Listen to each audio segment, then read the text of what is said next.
Bonjour à tous, bonjour à toutes, bonjour chers compatriotes. On est aujourd'hui mardi et comme à l'accoutumée, maintenant ça devient une habitude pour nous, je vous l'ai promis et je tiens mes promesses. On est mardi et tous les mardis, on se retrouve au rendez-vous politique du mardi. Chaque semaine, nous traitons d'un sujet politique. La semaine dernière, on a parlé des partis politiques. Cette semaine, je vous ai promis, et cette semaine, on va parler des différents régimes politiques. Pour ce qui nous concerne en Côte d'Ivoire, le régime que nous utilisons aujourd'hui, c'est le régime présidentiel. Qu'est-ce que ça veut dire le régime présidentiel? Que nous avons hérité de la Ve République française. Le régime présidentiel, c'est l'élection au suffrage universel, c'est-à-dire chaque citoyen une voix pour désigner qui va être le président de la République. Donc nous, on fait des élections en octobre, tous les 5 ans, pour désigner qui va être notre prochain président pour les 5 années à venir. Ce régime-là, depuis que nous sommes indépendants, d'abord sous le régime du parti unique, c'était une simple formalité, on venait désigner Houphouët-Boigny, et puis à partir de 90, il y a des différents partis politiques qui s'inscrivent et qui compétissent donc à cette élection de président. Ce qu'il faut remarquer, c'est que ce président que nous élisons est un super homme. Une fois qu'il est élu, il a tous les pouvoirs. Dans les grandes démocraties, il y a ce qu'on appelle les contre-pouvoirs. Le pouvoir législatif, le pouvoir, on va dire, médiatique, qui viennent atténuer certaines choses. Chez nous, une fois que le président est élu, il désigne le Premier ministre, il désigne maintenant le vice-président, il désigne ou il nomme, c'est comment, ça revient au même, désigner, nommer, ça revient au même. Il nomme le président du Conseil constitutionnel, il nomme le président de la Cour suprême, le président de la magistrature, enfin, il nomme tout le monde. Il nomme les ministres, il nomme les directeurs généraux, les directeurs centraux, il nomme tout le monde. Donc, en clair, ça veut dire que cet homme-là a la vie de la nation entre ses mains. Quand le président de la République construit un pont quelque part, on oublie que sa mission de président, c'est d'amener le pays à être construit, à bien se porter. On pense que c'est un acte de générosité et on entend souvent dire « Merci, monsieur le président, pour avoir pensé à nous ». Mais le président, il est élu pour penser à tout le monde. Mais là n'est pas le problème. Le véritable problème, c'est que ce super homme que nous élisons est quelqu'un qui a autorité sur tout. S'il décide qu'un tel est nommé ministre demain, il est. S'il décide qu'un tel est nommé directeur demain, il est. S'il décide qu'un tel n'est plus ministre demain, il n'est plus ministre. Bon, on va me dire, ailleurs, ça se passe comme ça. Sauf que la difficulté chez nous, comme je l'ai fait remarquer dans les différentes vidéos, ce super homme qui a pouvoir sur tout dans notre pays est lui, quelque part, soumis à une autre autorité qui est au-dessus de lui.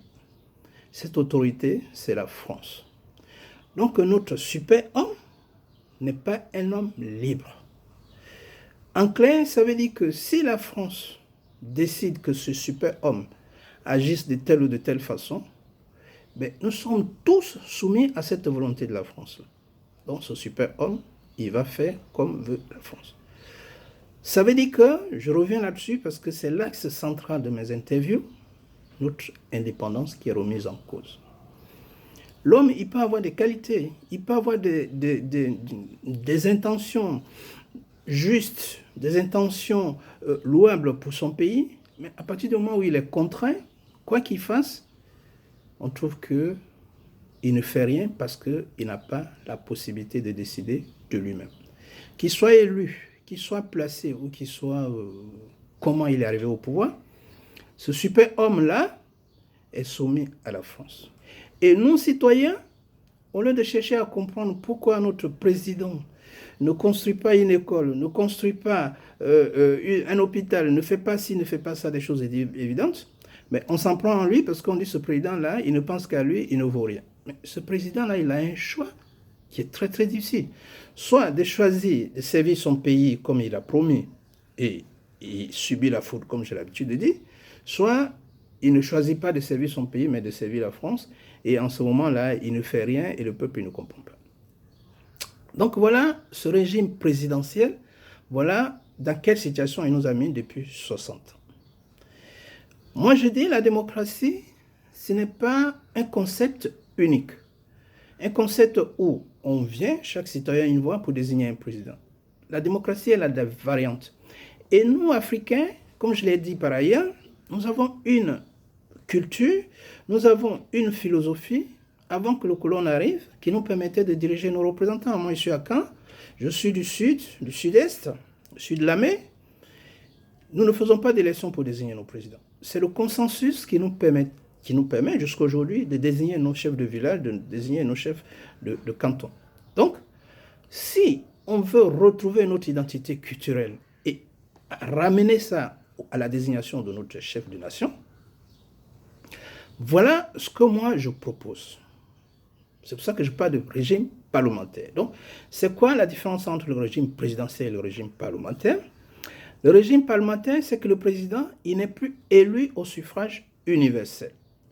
Quand il est élu au suffrage universel, il devient une cible directe. Quand il ne convient pas à la France, soit on lui fait un coup d'État, soit on fait des élections où on place quelqu'un d'autre, même si ce n'est pas la volonté du peuple. Et ça, on a beau crier, on a beau se taper dessus entre nous, j'ai traité les régimes, les partis politiques, et vous avez compris, les partis politiques ne servent qu'à légitimer le choix de la France. Donc, moi, je propose, comme d'autres avant moi, le président Gbagbo, le président Koulibaly et d'autres, un régime parlementaire. Je ne sais pas trop quel est le développement de ce qu'eux ils proposent comme régime parlementaire, mais voilà ce que moi je propose. Moi, je dis, nous avons un pays qui nous appartient à nous tous. Nous sommes tous intelligents. Une seule personne ne peut pas prétendre avoir l'intelligence pour tout faire tout seul. Nous sommes tous intelligents. Donc, moi, je propose que chaque parti politique qui ambitionne demain d'être à la tête du pays a forcément un projet, ce qu'on appelle le programme de gouvernement, un projet politique.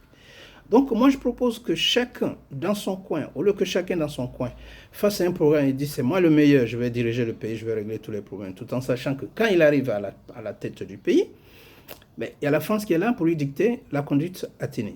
Donc, moi, je dis, chaque parti politique élabore son projet de gouvernement. On a tous de bonnes idées, on est tous animés de bonnes intentions, donc on va chacun faire son programme. Ces programmes-là, dans un pays comme le nôtre, où il n'y a pas de route, où il n'y a pas de pont, où il n'y a pas d'hôpitaux, où il n'y a pas d'école, où il n'y a presque rien, il n'y a pas d'emploi. Les jeunes font des études universitaires, ils sont maîtrisants, ils sont docteurs, ils sont licenciés, et ils ont des BTS, et ils viennent faire cabine téléphone. Ils viennent faire voilà, cabine, ils viennent vendre des unités de téléphone. Donc, forcément, ce que nous allons proposer, chacun de son côté, va recouper certaines réalités du pays. Je propose, moi, dans le livre que j'ai écrit, que je présente à maintes occasions, qui s'appelle Afrique francophone face à son destin, je propose dans ce livre-là qu'on mette en place un conseil d'experts. Le collège des experts, c'est des gens qui sont compétents, des compétences pointues, on en a en Afrique, on en a dans la diaspora africaine, on en a dans tous les secteurs d'activité. Cette diaspora-là va constituer donc un pôle qui permettra de récupérer tous les projets politiques de tous les partis, PDCI, FPI, LEADER, RDR, UDPCI, tous les partis qui ambitionnent arriver au pouvoir un jour vont proposer donc leur programme. Donc ces différents programmes-là, on va les rassembler dans le pôle des experts, des différentes compétences, et on va les traiter. Quand on traite ces programmes, il va en ressortir une résultante, une sorte de synthèse qui va être faite. On va dire, voilà, dans l'ensemble des propositions qui sont faites, voilà ce que nous dégageons comme médiane. Pour faire ceci, pour faire cela, voilà les idées qui reviennent en majorité, voilà la synthèse que nous pouvons faire, et on va nous sortir un programme qu'on peut appeler un programme de gouvernement. Programme commun, puisque on a puisé un peu partout de chaque parti. Donc ça, c'est la première étape.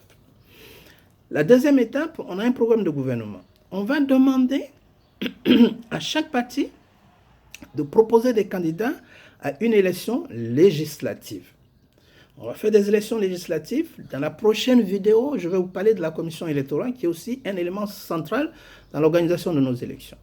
Donc, on va proposer donc à chaque parti de présenter un candidat et on va faire une élection législative qui va couvrir tout l'ensemble du territoire. Mais cette fois-ci, ça va être une élection à un tour.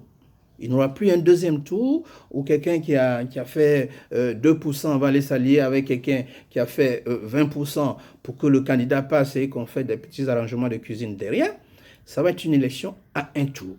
Si vous êtes politique, vous pensez que vous avez un poids politique, c'est l'occasion de vous affirmer.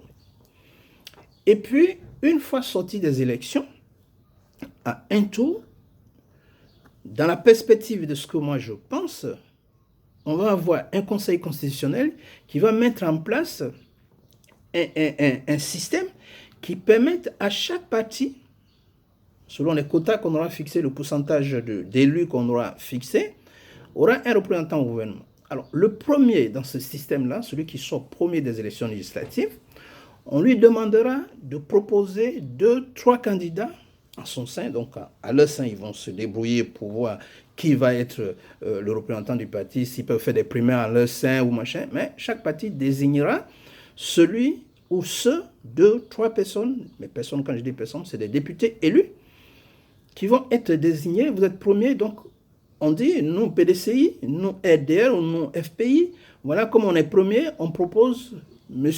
Kofi, M. Touré, M. Oulaï, ou M. Voilà, pour être nos 3 prétendants au poste de président de la République. Les autres députés de l'ensemble des partis, donc de l'Assemblée, vont voter entre eux pour dire, sur les 3 candidats présents, nous votons M. Oulaï, par exemple. Donc, M. Oulaï sera le président de la République de Côte d'Ivoire. Parce que son parti est premier aux élections législatives. Le premier, c'est celui qui a eu la majorité de députés. Le deuxième, moi, quand j'écrivais mon livre, il n'y avait pas cette histoire de vice-présidence, mais de mon point de vue, cette histoire de vice-présidence, ce n'est qu'une façon de récompenser les amis, donc c'est de l'argent perdu. Donc moi, vice-présidence, pour moi, c'est quelque chose qui ne devrait plus exister. Donc le deuxième, le parti qui arrive en deuxième position, va proposer 2-3 candidats pour être élu comme Premier ministre. Donc le président, il est élu, le Premier ministre, il est élu, et puis après ces 2 grandes têtes, on va de façon proportionnelle, mais c'est des choses qui auront été discutées au sein d'une conférence nationale, pour voir quel est le pourcentage de députés qui permet d'avoir quel nombre de postes ministériels, et puis donc le deuxième aura des ministres, le troisième aura des ministres, le quatrième, le cinquième, ainsi de suite. On fixera un quota, un plancher, pour dire les partis qui sont en dessous de 5% ne peuvent pas être représentés à l'Assemblée, ne peuvent pas être représentés au gouvernement. Donc, on va faire un tel système, ce qui nous permettra d'avoir un gouvernement qui sera fixé sur l'objectif, qui est le seul objectif, c'est de construire notre pays. L'intérêt de cela, il n'y aura plus d'opposition. Je suis au pouvoir, j'ai ceux qui sont contre moi, qui sont les partis d'opposition. Mais ça n'a pas de sens. Ça n'a pas de sens. Quand on a un pays à construire, on a tous des bonnes idées. Pourquoi voulez-vous qu'on s'oppose, qu'on se divise? On est plus fort ensemble. Je vous prends un exemple. On a une maman qui est malade, on est 5 fils. On ne dit pas à certains, nous, on n'est pas d'accord pour qu'on soit une maman dans tel hôpital, ou nous, on n'est pas d'accord pour qu'on fasse ceci. On se met ensemble, on fait une réunion de famille, on dit, bon, voilà, maman est malade, comment voulez-vous qu'on la soigne? Combien on paye? Dans quel hôpital on l'amène? On discute de ces choses-là. Une fois qu'on a validé, on prend la maman, on prend l'argent qu'il faut et on l'amène dans l'hôpital qu'on aura désigné ensemble. Donc, voilà, le débat politique, le débat démocratique, il devait se faire dans ce sens-là et non dans le sens où lui, il n'est pas bon, donc il faut qu'il quitte là, moi je vais venir. Mais celui qui va venir là, il n'est pas magicien, il n'est pas mieux. Depuis 60, on est là, on élit des présidents qui sont contraints de ne pas faire comme le peuple demande et on les accuse de ne rien faire. Donc, une fois qu'on aura sorti un tel gouvernement, imaginez-vous l'intérêt. non seulement on va plus se diviser, donc on va s'entendre pour travailler, mais plus intéressant, c'est que ce président-là, qui est sorti de ce mécanisme où on fait des élections législatives, après on élit entre députés là-bas, ce qu'on pourrait appeler des grands électeurs vont élire le président de la République, ce monsieur-là, il est au pouvoir, il est totalement légitime.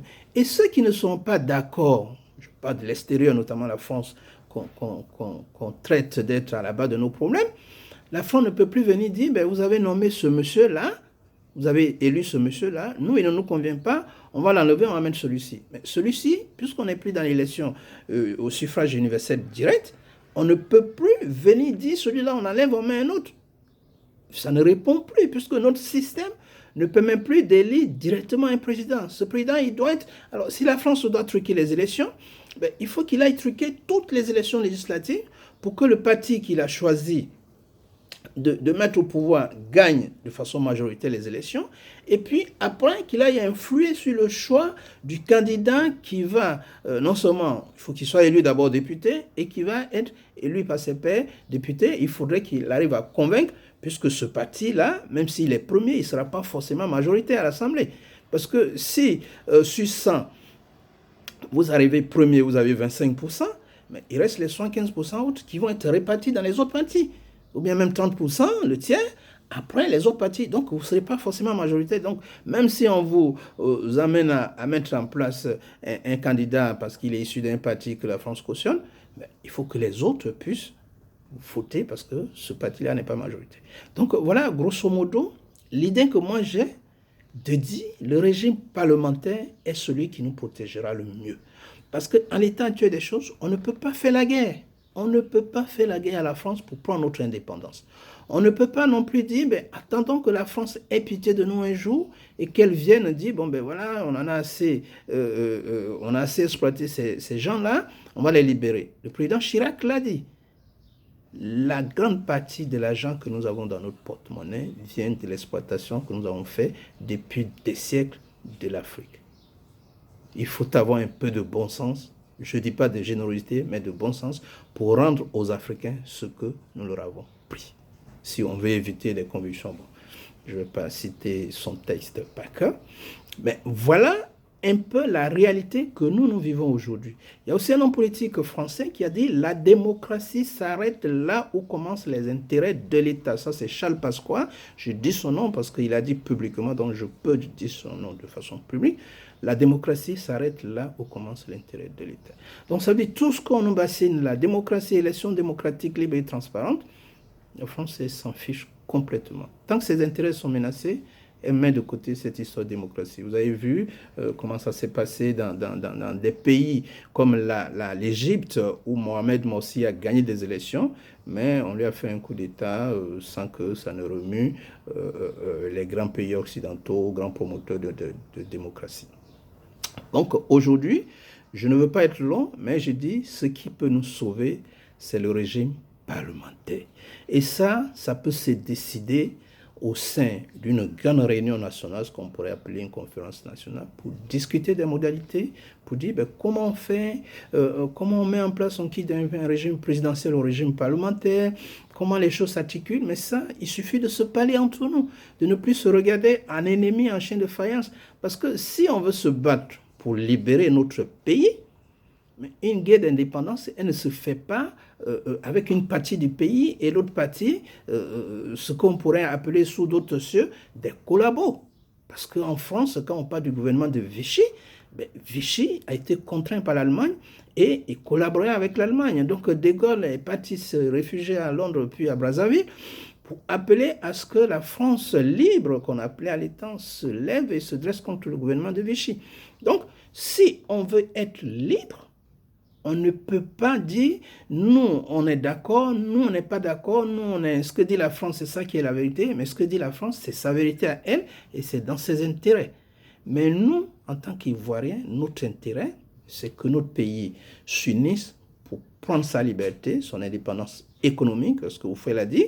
Battez-vous pour votre indépendance économique, mais une indépendance, elle est entière, elle n'est pas économique, elle n'est pas sociale, elle n'est pas politique, elle est indépendante tout court. Donc nous, on ne l'est pas, on n'est pas indépendant, si vous voulez le savoir. Moi, je vous le dis aujourd'hui, on n'est pas indépendant, tout le reste est illusion. On se trompe. Les gens qui se battent à la tête des partis se battent pour devenir président et pour servir la France et se mettent tout dans la poche. Donc, voilà aujourd'hui ce que je voulais dire. Mercredi prochain, on va parler de la commission électorale indépendante qui est à la base de tous les conflits. Parce que si cet organe central qui dit l'élection n'est pas juste, ben forcément, tout le reste est faussé. Donc, moi, j'ai des idées, j'ai des propositions à faire pour l'élection, la commission électorale indépendante. Pour aujourd'hui, voilà ce que je voulais dire. Merci de m'avoir écouté. Mon livre, je reviens là-dessus, parle de toutes ces choses-là. Il s'appelle L'Afrique francophone face à son destin. Il est édité aux éditions Vérone à Paris en 2019. Il est sorti en octobre 2019. On le trouve sur Amazon. On le trouve à la FNAC à Abidjan Cap Sud. On le trouve à la FNAC en France. On le trouve à Cultura et chez des libraires. Donc, achetez-le, ça vous permettra d'avoir les idées que je développe chaque mercredi. Tout est consigné là-dedans. Et ça nous permettra peut-être, en rejoignant d'autres idées dans ce sens-là, de construire une dynamique qui nous permettra demain de dire, ben voilà, nous on s'est battu pour notre indépendance et nos enfants pourront vivre dans un pays indépendant parce que cette misère-là, on la transmet de génération en génération. De De Gaulle à Macron, ceux qui rêvent qu'un jour la France va avoir pitié de nous, ben, on constate que malgré toutes ces générations-là, le problème, il reste le même. Dans un proche avenir, on va parler du franc CFA. Je ne suis pas économiste, mais ce n'est pas grave. Je vais dire ce que je pense du franc CFA, de l'éco, de toutes ces choses qu'on est en train de nous dire. Mais pour l'instant, voilà, pour ce qui est du régime, je dis le régime présidentiel, la démocratie, c'est ça l'arnaque intellectuelle qui nous maintient sous le joug de la France coloniale. Je vous remercie de m'avoir écouté. Que Dieu nous garde, passez une bonne semaine et surtout, cherchez à vous procurer le livre, ça vous permettra de comprendre certaines choses. Et puis, abonnez-vous à ma chaîne, la jeune chaîne que j'ai mise en place il y a 3 semaines, et partagez la vidéo pour que cette idée-là puisse être écoutée, être partagée et jugée par d'autres interlocuteurs. Donc voilà, Séraphin Akobe, c'est mon nom, je me présente à chaque fois, je vis en France, je suis à Paris, mais je suis assez souvent à Abidjan. Voilà, donc le combat, il nous concerne tous, qu'on soit à Abidjan ou qu'on soit à l'extérieur. Nous sommes tous africains, panafricains, mais ce que je déplore, c'est que souvent, on se tape dessus, on fait des injures, on dénonce des gens, on a dans l'invective au lieu de faire des propositions constructives. Donc, arrêtons de nous insulter, arrêtons d'insulter nos dirigeants, aidez-les, comme je l'ai dit, aidez-les à nous libérer, et une fois libérés, on pourra les mains dans les mains construire notre pays qui est le seul qu'on a, comme l'a chanté un célèbre artiste de chez nous. Voilà, merci et à très bientôt.